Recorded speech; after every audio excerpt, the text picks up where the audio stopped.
कुंभ मावा क्या कंदासी कुंभ थाने जी हद गोठ वसीर खान सोडड़ में प्राचे मामले ते झेड़े दौरान सहाफ़ी कतल थी वियो आहे। सोडड़ बिरादरी जी विंदुरिन में प्राचे मामले तां झेड़ो थी पियो। फायरिंग सबब गोली लगण करे रानीपुर जो सहाफ़ी इश्तियाक सोडड़ो मारिजी वियो आहे। इत्तला मिलण बावजूद पुलिस वाक़े वारे हंध न पहुंची सघी। लाश अस्पताल दाख़िल कयो पियो आहे। खबर वासा कुंभ मां शेयर कई पिया। कुंभ थाने जी हद गोठ वसीर खान सोडड़ो में प्राचे मामले ते झेड़े दौरान सहाफ़ी कतल थी वियो आहे। सोडड़ा बिरादरी जी विंदुरिन में प्राचे मामले तां झेड़ो थी पियो। फायरिंग सबब गोली लगण करे रानीपुर जो सहाफ़ी इश्तियाक सोडड़ो मारिजी वियो। इत्तला मिलण बावजूद पुलिस वाक़े वारे हंध न पहुंची सघी। लाश अस्पताल मुंतकिल कयो पियो आहे।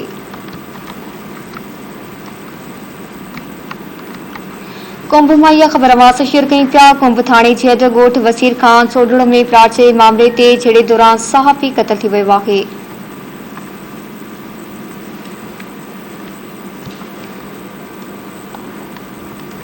सोडड़ा बिरादरी जी विंदुरिन में प्राचे मामले तां झेड़ो थी पियो। फायरिंग सबब गोली लगण करे रानीपुर जो सहाफ़ी इश्तियाक सोडड़ो मारिजी वियो। इत्तला मिलण बावजूद पुलिस वाक़े वारे हंध न पहुंची सघी। लाश अस्पताल मुंतकिल कयो पियो आहे।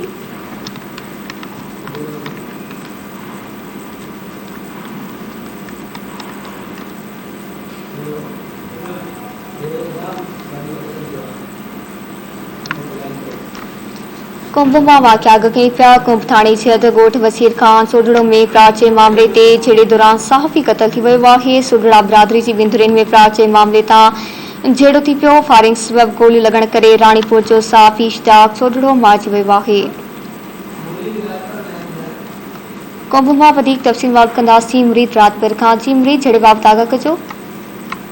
जी बिल्कुल। कुंभ थाने हद गोठ वज़ीर सोडड़ में प्लाट के मामले तां सहाफ़ी इश्तियाक सोडड़ जे मथा घर जे मथा हमलो करे अथावरन खे कतल करे छॾियो।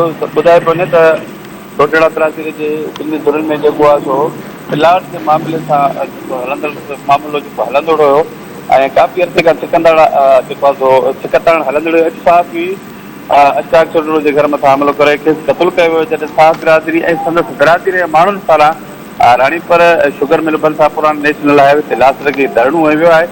जॾहिं त कुंभ पुलिस जेको आहे सो धरणे वारे हंधि न पहुची सघी आहे। जी महिरबानी मुरीद रातपुर तफ़सीलनि जे लाइ।